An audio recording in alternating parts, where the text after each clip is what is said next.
साहब, क्या हुआ साउथ अफ्रीका के साथ? इतना अच्छा खेलते खेलते कहाँ गलत कर गए?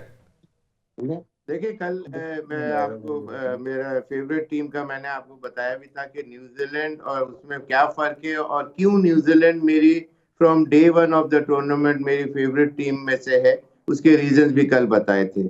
और जो उनके लिए एक्सक्यूज मी, जो साउथ अफ्रीका के लिए जो चोकर का वर्ड कहा जा रहा है, चोक वो वाला मैच होता है उमर भाई के जिसमें जी 225 रन करने, कम स्कोर करना है और प्रेशर सिचुएशन में आके उनकी टीम क्रम्बल कर गई। ये मैच 362 रन उन्होंने किए थे। It was a huge mammoth total. उसको टारगेट को अचीव करने के लिए फ्रॉम द वर्ड गो उनको आगे चलना चाहिए था। लेकिन जिस तरह बाउमा जो है वो एक तो मेडन खेले और उससे एक ओवर पहले सिर्फ एक रन उसमें स्कोर होने किया, तो 2 ओवर तो शुरू के पार्ट में ही उनका इस तरह से चले गए, जबकि उनको अचीव करना चाहिए था 8 to 9 रन या 10 एटलीस्ट 8 to 10 रन पर ओवर शुरू के 10 ओवर में, ताकि वो पेस सेट करके देते दूसरे बैट्समैनों के लिए और एक प्लेटफॉर्म ले करते। वो उन्होंने नहीं किया और जिसकी वजह से दूसरे बैट्समैन अच्छा बीच में आके खेले, जिस तरह मिलर की आप बात कर रहे हैं, but it was too late the hero. उसके जब बारी आई तो मैच करीब में भी नहीं था। जब उसने सेंचुरी की तो 300 रन का टोटल सरपास हुआ था एंड स्टिल सो मेनी 60 और 50 ऑड रन टू गो वाली बात थी। तो बात यह है कि सिर्फ जो रिकिल्टन शुरू में जो आउट हुए वो बहुत इंपॉर्टेंट विकेट थी। डूसन बहुत अच्छा खेले। वो जहां बुमा जब थोड़ा सा स्लो खेलते थे तो वो चौका छक्का मार के उन्होंने उसको गेम को आगे ले जाया करते थे।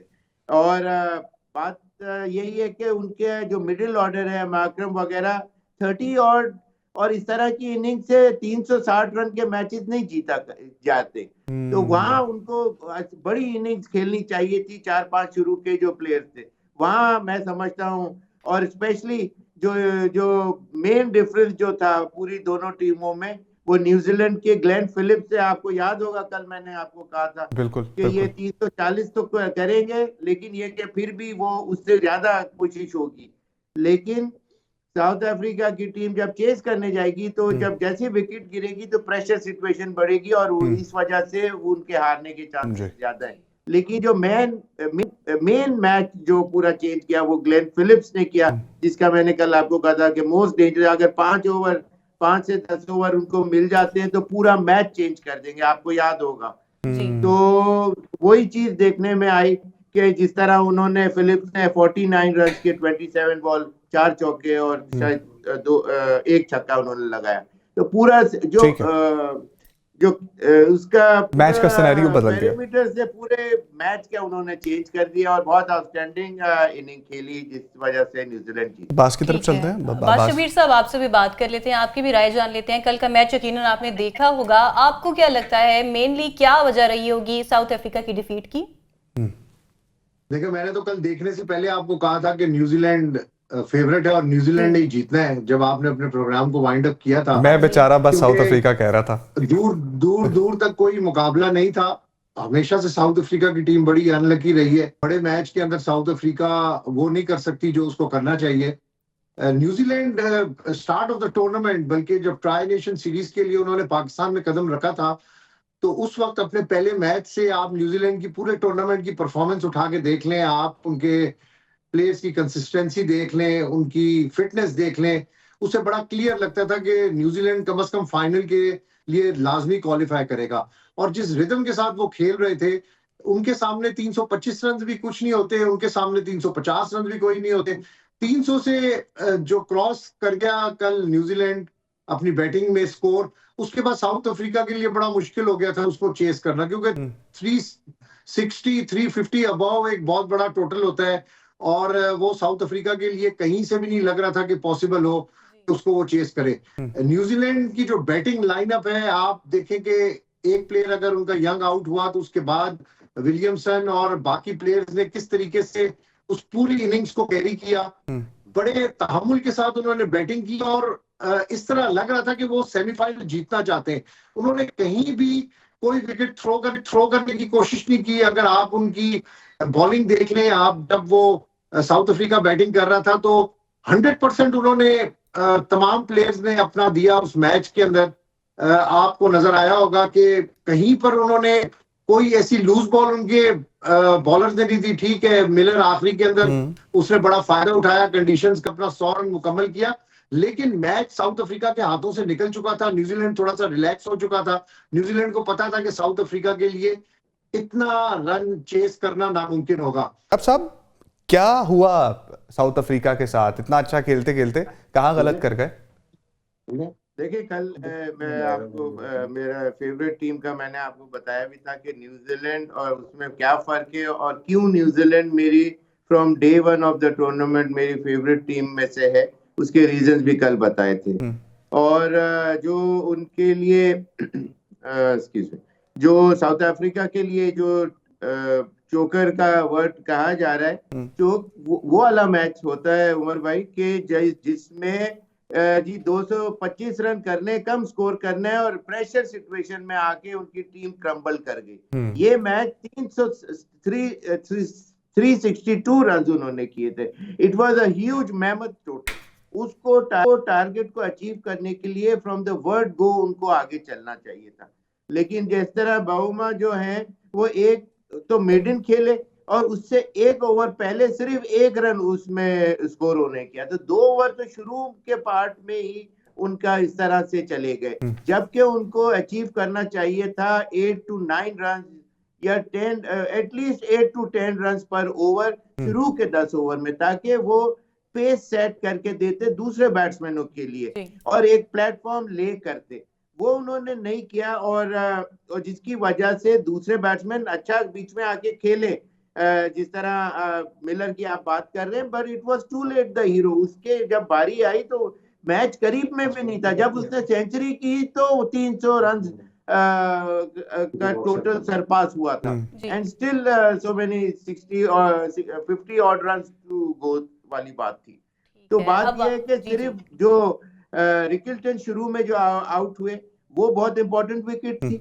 डूसन बहुत अच्छा खेले। वो जहां बूमा जब थोड़ा सा स्लो खेलते थे तो वो चौका छक्का मार के उन्होंने उसको गेम को आगे ले जाया करते थे। और बात यही है कि उनके जो मिडिल ऑर्डर है, माकरम वगैरह 30 और इस तरह की इनिंग से 360 रन के मैचेस नहीं जीता जाते, तो वहां उनको बड़ी इनिंग्स खेलनी चाहिए थी। 4-5 शुरू के जो प्लेयर्स थे वहां मैं समझता हूं, और स्पेशली जो मेन डिफरेंस जो था पूरी दोनों टीमों में, वो न्यूजीलैंड के ग्लेन फिलिप्स से, आपको याद होगा कल मैंने आपको कहा था कि ये 340 तो करेंगे, लेकिन ये कि फिर भी वो उससे ज्यादा कोशिश होगी। लेकिन साउथ अफ्रीका की टीम जब चेस करने जाएगी तो जब जैसे विकेट गिरेगी तो प्रेशर सिचुएशन बढ़ेगी और इस वजह से उनके हारने के चांसेस ज्यादा है। लेकिन जो मेन मैच जो पूरा चेंज किया वो ग्लेन फिलिप्स ने किया, जिसका मैंने कल आपको कहा था कि मोस्ट डेंजर, अगर 5 से 10 ओवर उनको मिल जाते हैं तो पूरा मैच चेंज कर देंगे, आपको याद होगा। तो वही चीज देखने में आई कि जिस तरह उन्होंने फिलिप्स ने 49 रन के 27 बॉल, 4 चौके और शायद 1 छक्का उन्होंने लगाया, तो पूरा जो उसका मैच का सिनेरियो बदल गया। पैरामीटर से पूरे मैच का उन्होंने चेंज कर दिया और बहुत आउटस्टैंडिंग इनिंग खेली, जिस वजह से न्यूजीलैंड जीती। बास की तरफ चलते हैं। बादशाह साहब, आपसे भी बात कर लेते हैं, आपकी भी राय जान लेते हैं। कल का मैच यकीनन आपने देखा होगा, आपको क्या लगता है मेनली क्या वजह रही होगी साउथ अफ्रीका की डिफीट की? देखिए, मैंने तो कल देखने से पहले आपको कहा था कि न्यूजीलैंड फेवरेट है और न्यूजीलैंड ने ही जीतना है। जब आपने अपने प्रोग्राम को वाइंड अप किया था, मैं बेचारा बस साउथ अफ्रीका कह रहा था। दूर तक कोई मुकाबला नहीं था। हमेशा से साउथ अफ्रीका की टीम बड़ी अनलकी रही है। बड़े मैच के अंदर साउथ अफ्रीका वो नहीं कर सकती जो उसको करना चाहिए। New Zealand start of the tournament, बल्कि जब ट्राई नेशन सीरीज के लिए उन्होंने पाकिस्तान में कदम रखा था, तो उस वक्त अपने पहले मैच से आप न्यूजीलैंड की पूरे टूर्नामेंट की परफॉर्मेंस उठा के देख लें, आप उनके प्लेयर्स की कंसिस्टेंसी देख लें, उनकी फिटनेस देख लें, उससे बड़ा क्लियर लगता था कि न्यूजीलैंड कम से कम फाइनल के लिए लाजमी क्वालिफाई करेगा। और जिस रिदम के साथ वो खेल रहे थे, उनके सामने 325 रन भी कुछ नहीं होते, उनके सामने 350 रन भी कोई नहीं होते।